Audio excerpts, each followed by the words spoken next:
We have received calls, I've received calls personally, and have provided responses. I would just encourage, advisory members of the public, if you are not getting response from the staff, please email me or call me and I can follow up on that.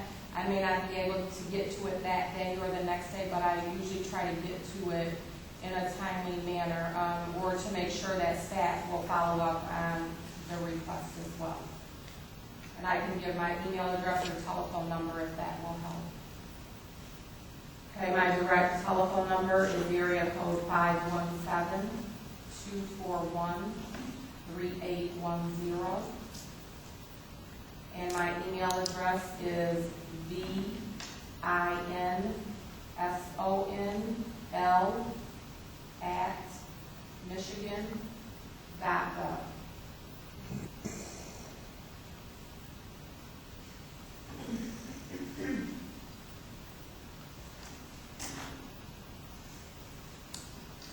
Chair speaking. Thank you, Lori.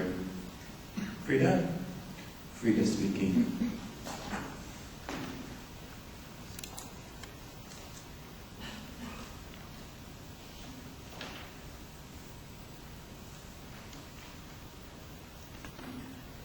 As an advisory council member and members of the deaf community, as well as interpreters, have come to me repeatedly wanting something to change in regards to Lori's staff does not respond to emails, to messages that are being left on the telephone and video phone. And the BEI results have not come in. We have violated the law already, saying that we need to have those out. And now that the law is coming with the rules, we need to be prepared to be able to have interpreters who can comply with the law. And I don't want a backlog of interpreters. So I think it's very rude to the community and to the BEI raters. I know some of the raters have resigned because of the comments. Can you say that again, Helen? The last comment?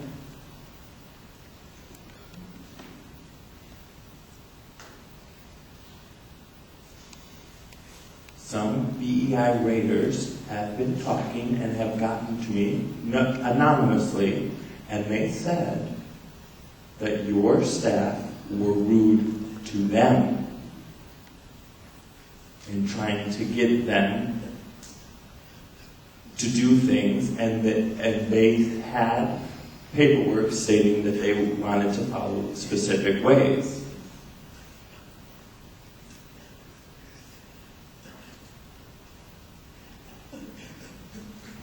Also, if the staff wants specific interpreters to come or something of that nature, they've also been rude in that regard. I emailed to the secretary a question without having a carbon copy, and I've never received a response. So I must CC all of my emails, and also on the Facebook. I haven't looked at the website, the DODHH website, but the posting on the Facebook is great. But some of the BEI raters have noticed that there were errors, and also it's all in English. There's very few ASL vlogs. Only the vlogs in ASL were about the rules themselves, but the announcements are not in ASL, and that is crucial. And these comments come directly from the deaf community. Thank you. This is Lori speaking. I appreciate your comments. I did meet with 2 of the advisory committee members who shared similar comments. As a result of that, I did send out a notification to all of the raters.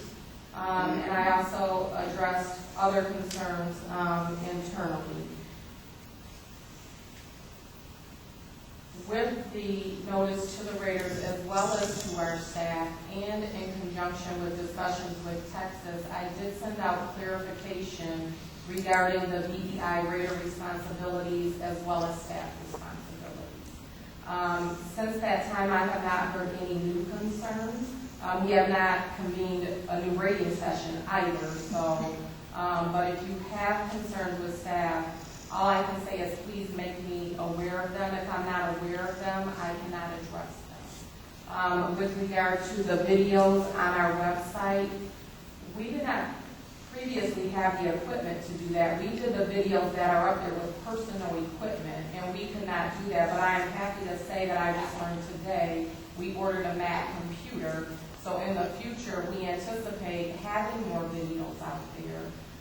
We have to wait until we get the equipment and figure out how we can do it, but that was approved and it is on its way. Again, with response to emails, all I can say is if you're not getting responses, please contact me and I will ensure someone follows up in a timely manner, whoever that appropriate person may be. I have an additional comment.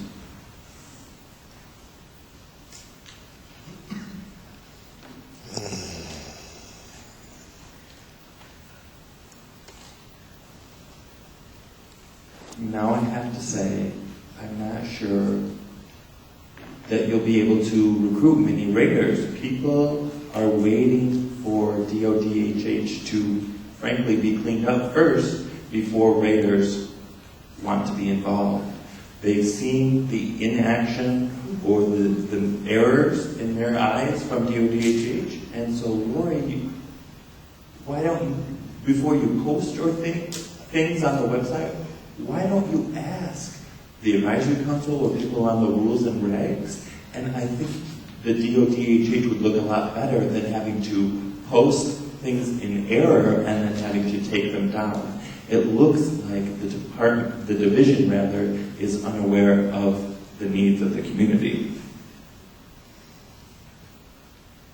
And I'm in the middle of the DODHH, the advisory council, my community, and I can see that their improvements are needed.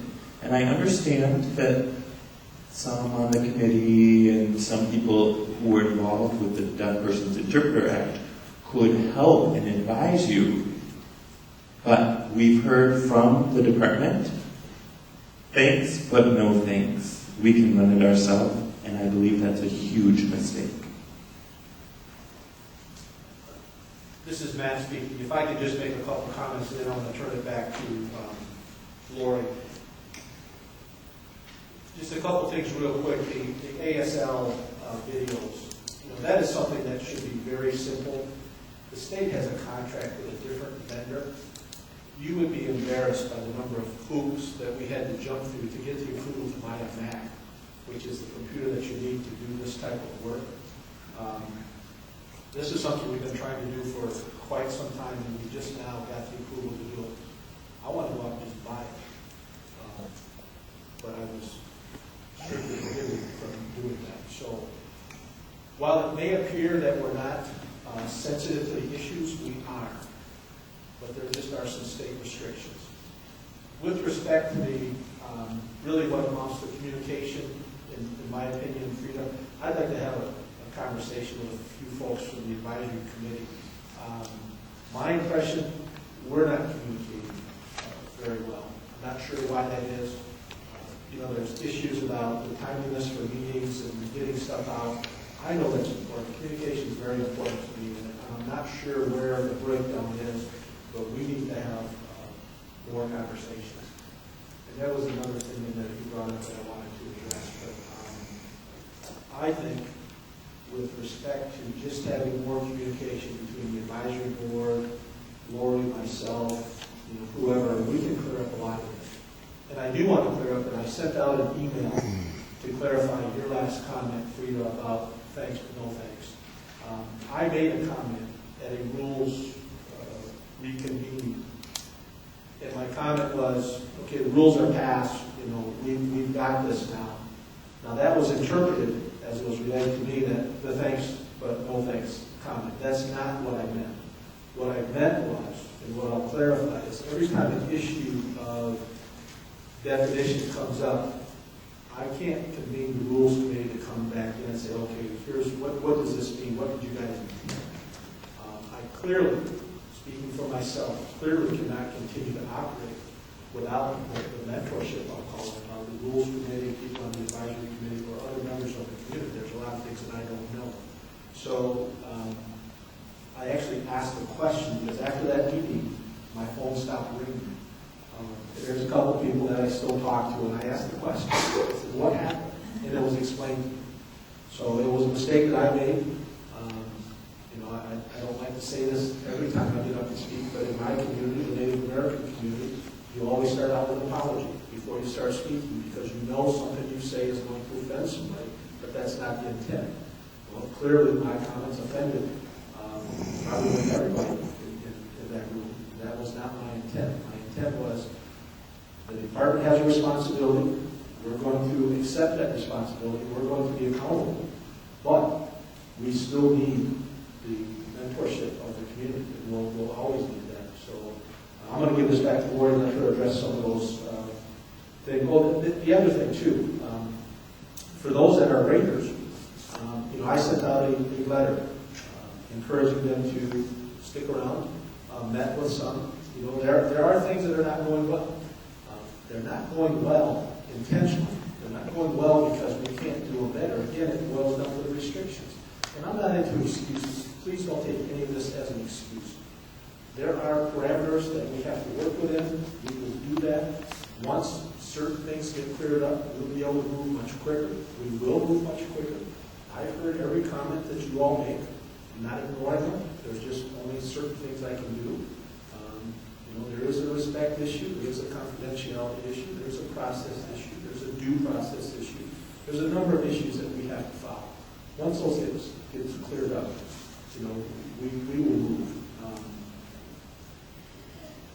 The tests can't be scored without raters. We have raters. Raters are making their own decisions whether or not they want to be available. Because they're not available, we're going to Texas. We have an excellent relationship with Texas. Texas has helped us out tremendously in our processes. That's why you're seeing some things that are changed, some things that are a little bit different. That's at Texas's requirements, for lack of better terms. Texas is we lease that test from Texas. We screw up and we lose that. I'm not sure what we would do. I'm not sure what the interpreters would do.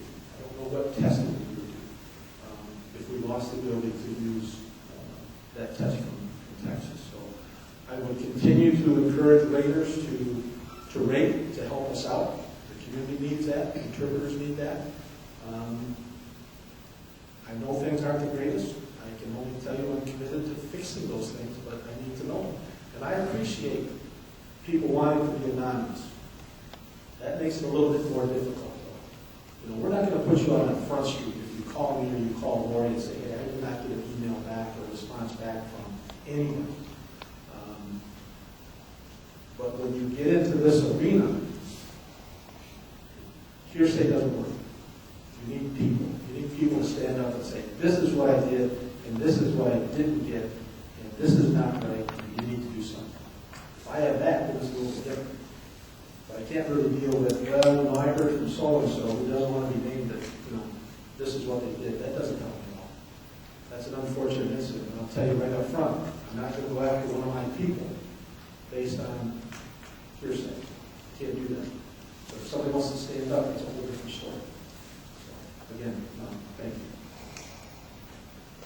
This is Lori speaking, and I just want to clarify one thing. Although we license from Texas, there are certain things that we do have to follow.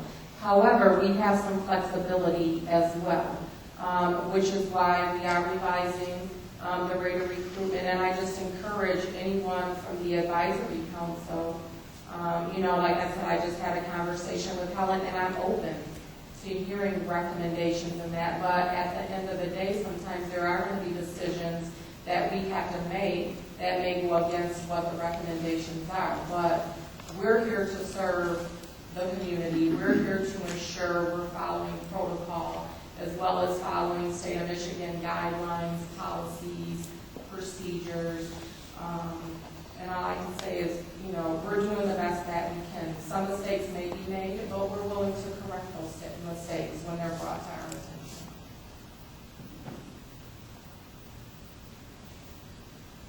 Chair is saying thank you. Helen, would you like to add anything?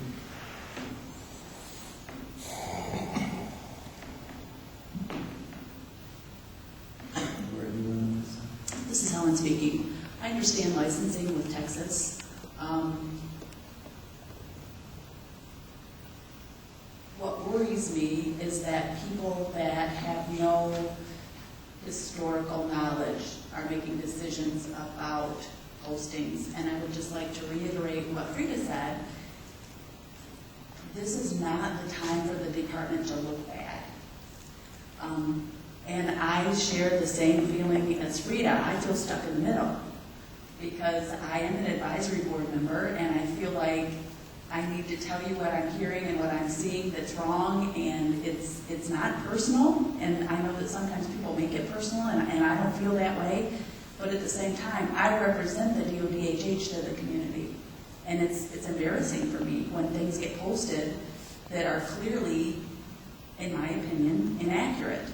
So I'm supporting what Frida's saying by, please ask people. And I understand too what Matt's saying. You can't ask us every single time before you post something, but you have people internally that should be giving advice, and you do have the advisory council right here, people with historical knowledge that are more than willing. They're more than willing to help. We're sitting here on the Thursday before Labor Day, and we're here to help. And I feel like we don't always get asked our opinion, or ask for advice, or ask for historical information. This is Carly speaking. It's time for an interpreter switch.